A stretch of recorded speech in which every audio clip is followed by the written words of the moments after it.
What's going on, guys? Aaron here on Easy Street, professional driver, amateur human. So I wanted to make a response video, or I don't know, I wouldn't even call it a response to a video that Driveline put out. Um, he had a lot of great information in there.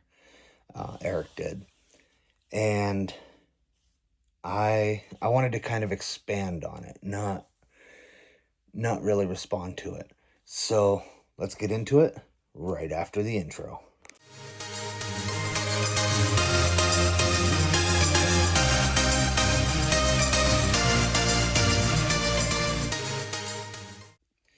So before we begin, let me say that Eric's video will be linked down below. I'm not going to use his content. I do highly recommend you check out his video on his channel and see what he has to say. He has a lot of great information. There was a couple of things that I wanted, or there was one thing that I wanted to add, and it really could have gone with two of his points. His point number 1 and point number 3. Not going to say what they are. Well, all right, I'll say what one of them is because it is the most obvious. I am just as meticulous as Eric when it comes to driving.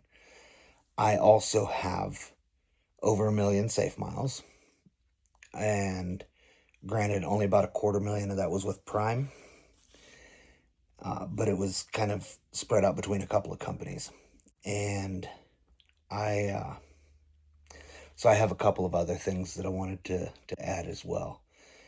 And the first one on goal, which is one of the first things you learn when you're driving a truck. Goal, get out and look. So on that, which kind of goes along with one of his other points, something that I was surprised he hadn't mentioned was when there are so many reasons to get out and look.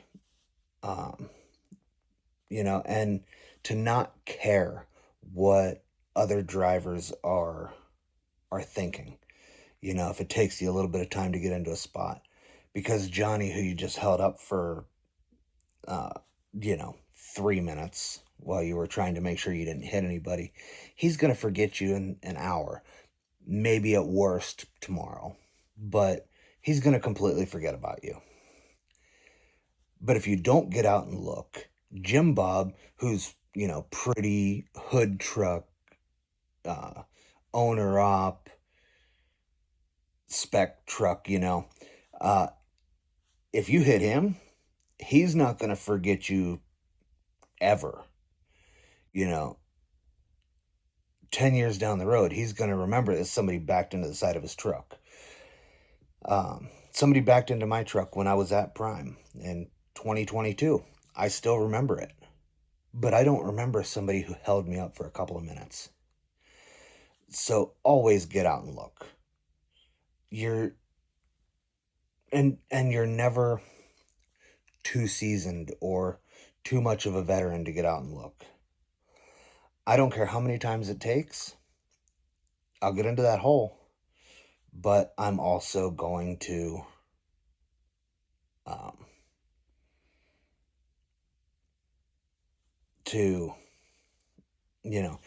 make sure that I don't hit anybody. And that's a really big thing for me. A couple of things I wanted to add, though. A couple of pointers that I'm surprised he didn't put in. If you take care of your truck will take care of you. Meaning, if you make sure that you do all of the preventative maintenance, do a proper pre-trip. Don't just go on duty and go inside and get yourself a cup of coffee. That's not a pre-trip. You're not going to notice if anything happens or if anything's going to happen. So make sure you're doing proper pre-trips every day. Make sure you're pre-tripping trailers when you pick them up. If you do a lot of drop and hook, make sure you're pre-tripping the trailers. And, if you do that, that truck will stay in tip-top shape It will avoid catastrophic events down the road. If you don't notice that your truck's eating oil, well, at some point your engine's just going to seize up because it runs out of oil. You know, that jug of oil is going to cost you a lot less than rebuilding that motor.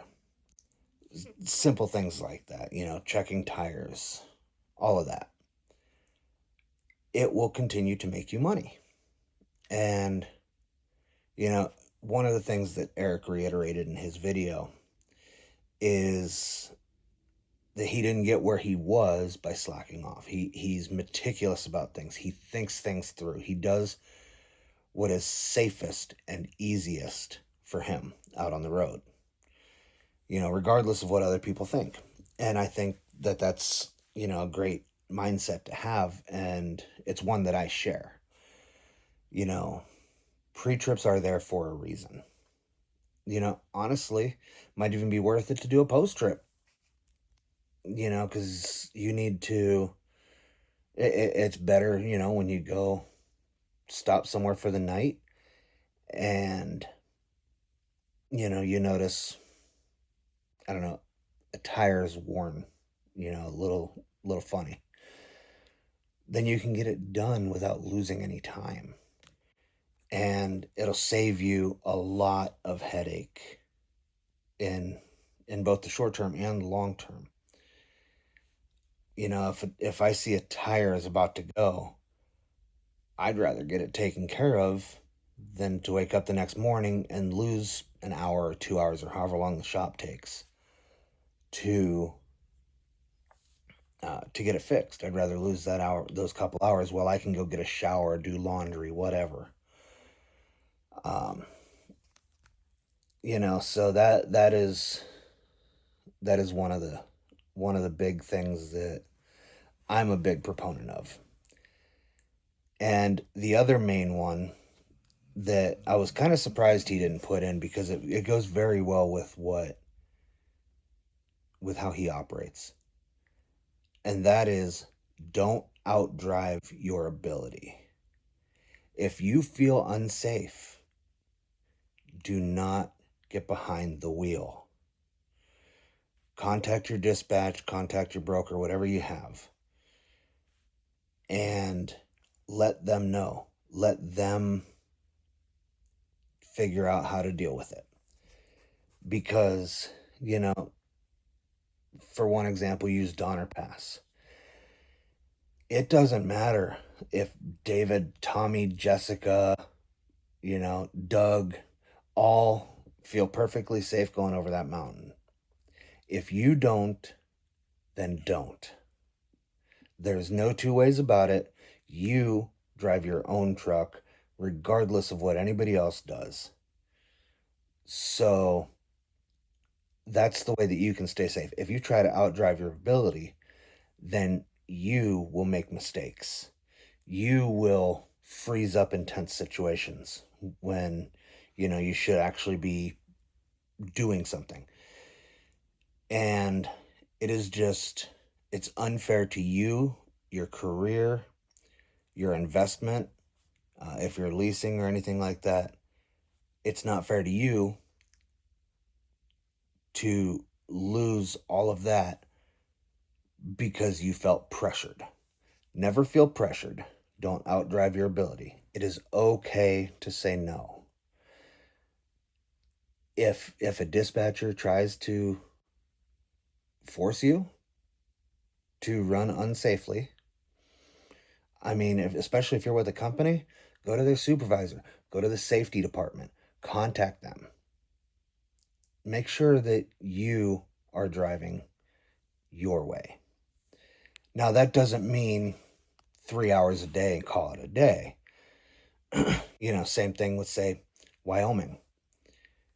You know how your trailer feels. A bottom heavy load, say, I don't know, a load of milk is going to be, less of a factor than, say, I don't know, a load of cardboard boxes that's going to be very top heavy, packed all the way to the top.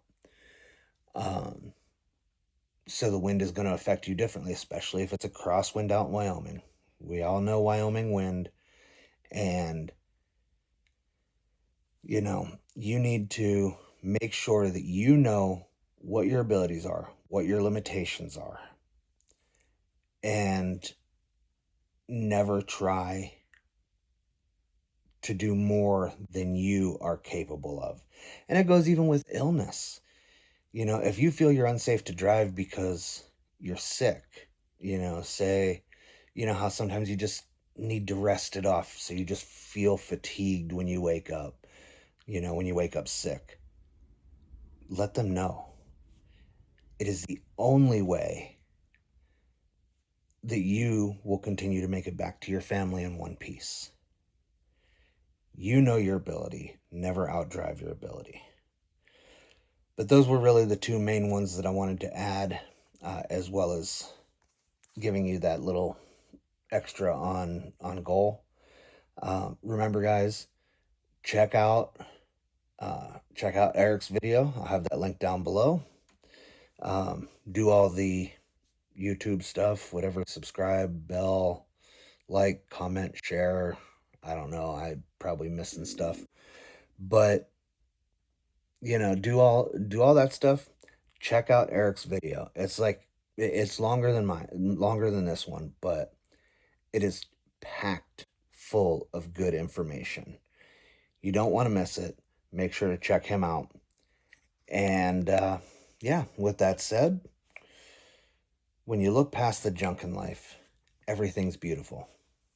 Take care of yourself, take care of each other, and be safe.